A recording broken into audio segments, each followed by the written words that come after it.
All right, well, it's another beautiful day in Texas. It's supposed to be about 85 again today. Really windy though, but you know what? That'll kind of keep you from getting too hot. I'm really excited about how the transom turned out yesterday. Went over the video that I took yesterday. You know how you kind of get those doubts. Did I do something right? Did I not do something right? And I'm really happy. I edited the video out. Went back over my steps. What seems to happen with me when I get working on something is you kind of go into autopilot and you don't really remember what you did. You know you did it, but you just don't remember what you did. So I went over the video. It all looks good. I'm real happy with how everything turned out. So today we're going to tab in the transom, which I'm going to use 1708. Going back to, did some research on the pronunciation of the word fillet, whatever, and it is fillet. I thought it was fillet. You know, you see fish fillets all the time. But anyway, so apparently we'll be referring to it as a fillet from now on. That's the rounded transition that goes from a stringer, the transom, or whatever to the hull. So it allows you to be able to round your fiberglass out nice and neat.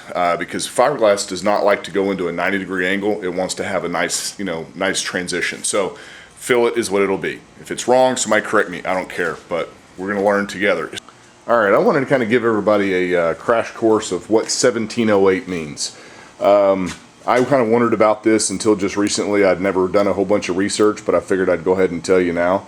1708 stands for ounces. You know, like we got 1.5 ounce chop strand mat, and this is called 1708, which means that it has 17 ounces of the stitch mat, and actually this is called stitch mat is what the proper term is. What it is it's got 17 ounces of the stitch mat on top, which is actually, the mat is run in a 45-degree angle from the stitching. And what that allows it to do is to be able to conform into a lot of really complex shapes, which makes it nice to work on. Then the back of it is 0.8 ounce of chop strand. So it's just smaller of the 1.5, so it's the same stuff. So that puts it right at 18 ounces roughly, or a little under. And so when you're putting this on, you want to take that into account, that you've got basically 18 ounces when you're putting on a skin or tabbing or anything like that.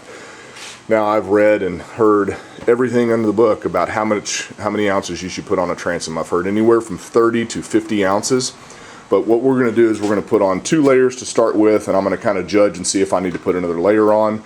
And that puts us, with the 2 layers of 1.5 that we already have on there, and this, we're right at 40 to 41 ounces if we put 2 layers on there.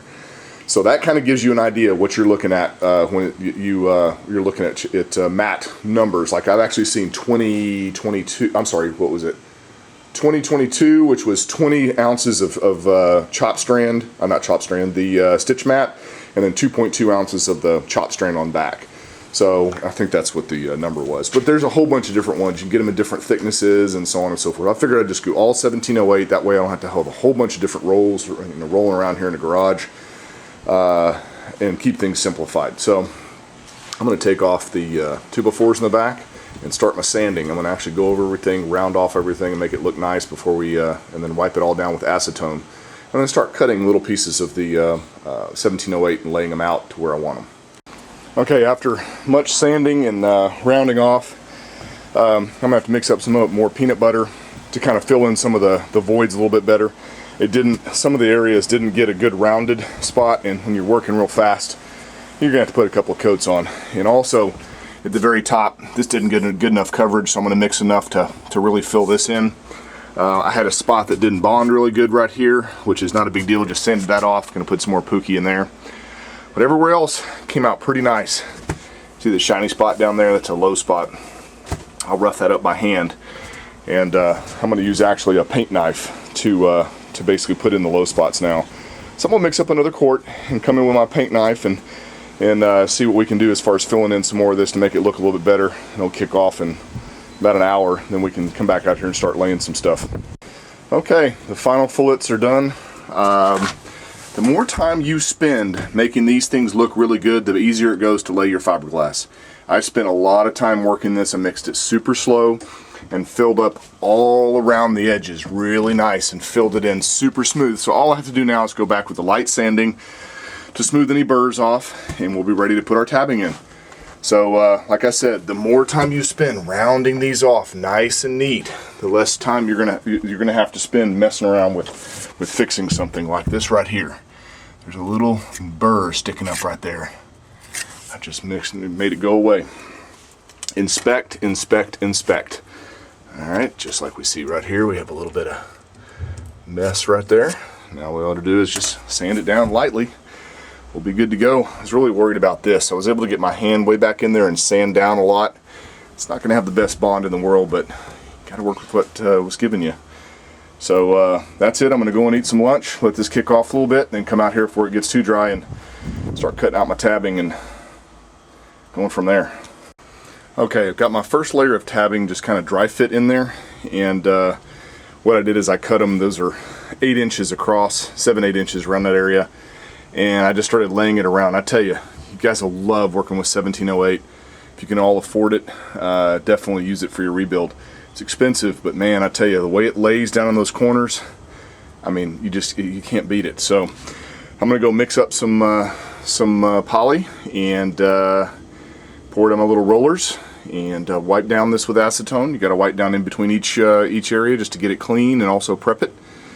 And then I'm going to wet out with my roller all the way around to make it sticky. Stick it on there and then start wetting it out with my chip brush, and then roll it out with my fiberglass roller. Alright, what I'm doing right now is I'm wetting out where I'm going to run my tabbing, just to give it something to stick to. I like this little roller pan because it enables me to really control how much gets on my brush. So wet it out real good, and be careful not to spill your resin. Take your tabbing, put it on there just like you dry fit it.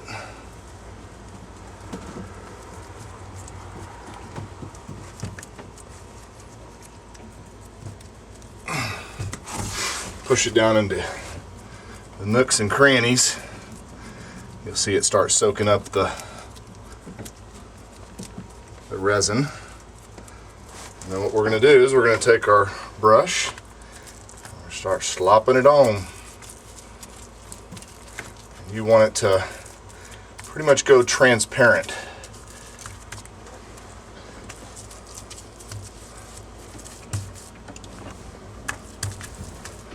It takes a few seconds for it to actually soak it up, so make sure you get plenty on there.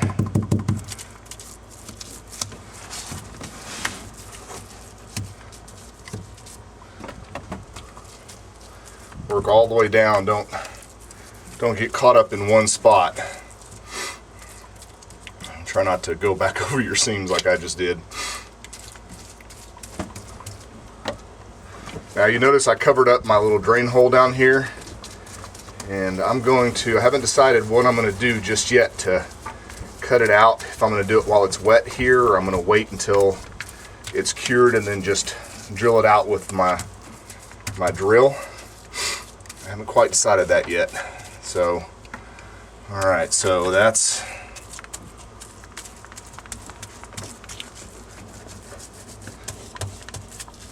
reaching wet out. If you see the white spots, you see there's some air bubbles in there. We'll run all that stuff out here in a second. I'm going to go ahead and get this whole bottom done here real quick. If we got enough stuff to do it. I mixed it really slow, so therefore it doesn't want to kick off too fast. So we might be able to get this entire bottom piece done.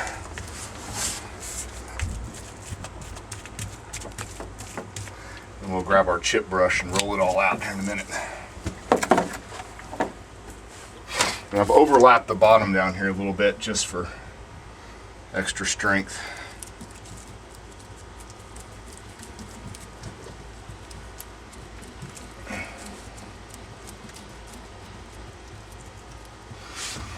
Really really push it in those corners.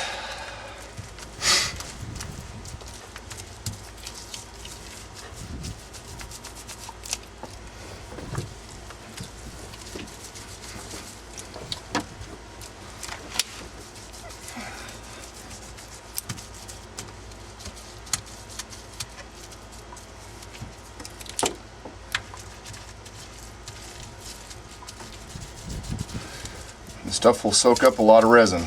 Don't be afraid to put it on fairly liberal. But you don't want puddles of it. And when you see puddles forming, you want to sop up those extra puddles. But until it's completely turned transparent, you don't want to. Make sure it has enough to soak up and you don't have dry spots. Ooh, this is turning out nice. I'm telling you guys, 1708 is the way to go. Make sure you wet it out really good.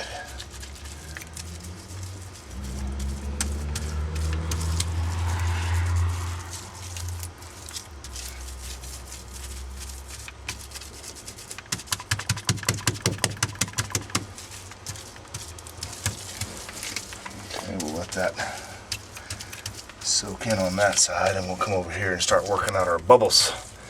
And that's where our there's a special roller that I'm fixing to use. It's this thing right here. And you want to roll into those corners and roll out any air bubbles you possibly can. And well, I'll tell you what, there's some problems here. Like I got some nubs.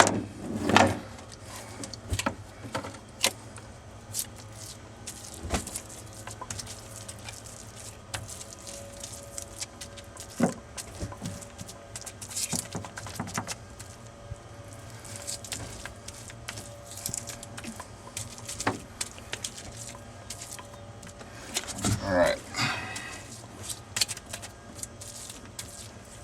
Take your chip brush, which I cut an additional inch or so off of it, and use it to push in the corners and push out all these little air bubbles. You're going to have to work it because it's going to want to come back up on you pretty bad. Nice thing is my corners are coming out nice and smooth.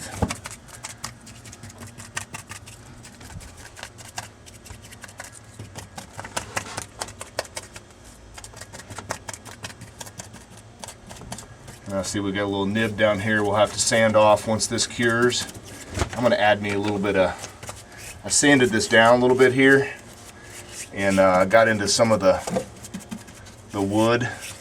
So I'm going to recoat it. Now I'm going to go back around and actually put some chop strands on this later on, just to make sure I got good waterproofing on that transom, because that's where the water comes in, is right over there. So I'm going to continue working this and mix up another batch and just keep going with working out my air bubbles. Well, the first layer of tabbing is down, and it went really well. I've got very minimal bubbling. I had a couple little bubbles up in here, and you know, nothing serious. It looks like it's adhered pretty good all the way around, especially where it taps into the hole right there. That little transition that I spent so much time working on. We got a little air bubble right there too. That one I've been working on for 20 minutes now, and it won't come out. So yeah, it really, I'm impressed. This 1708, I didn't use it. I used it a little bit on my last project, but I wish I'd have done it on everything. This is really amazing. Know that it conforms to every little curve that you need it to. We got a little air bubble back over here, so I'll keep working on that. So far, so good. I'm gonna wait for this to dry, and we'll put a second layer of tabbing, and that'll be done. We'll have 2 layers of 1708 tabbing to the hull, and that'll be sufficient for for holding the transom into place. And then, like I said, once it's all said and done, I'll take a drill bit or my Dremel tool and just buzz that sucker out of there. But we got some strength going on here. Well guys, the transom is tabbed in. I have 2 layers of 1708 overlapping each other all the way around. I'm happy with the way it came out. I've got a couple little air bubbles, but they're nothing serious. And I had one boogered up spot right there that just wouldn't lay down. I'll sand it down and you know, make sure it's okay, but it just kind of matted up in that area. It's kind of odd. Nowhere else did it do that. It was kind of one of those weird things. So anyway, I'm not going to be able to put the skin on it today.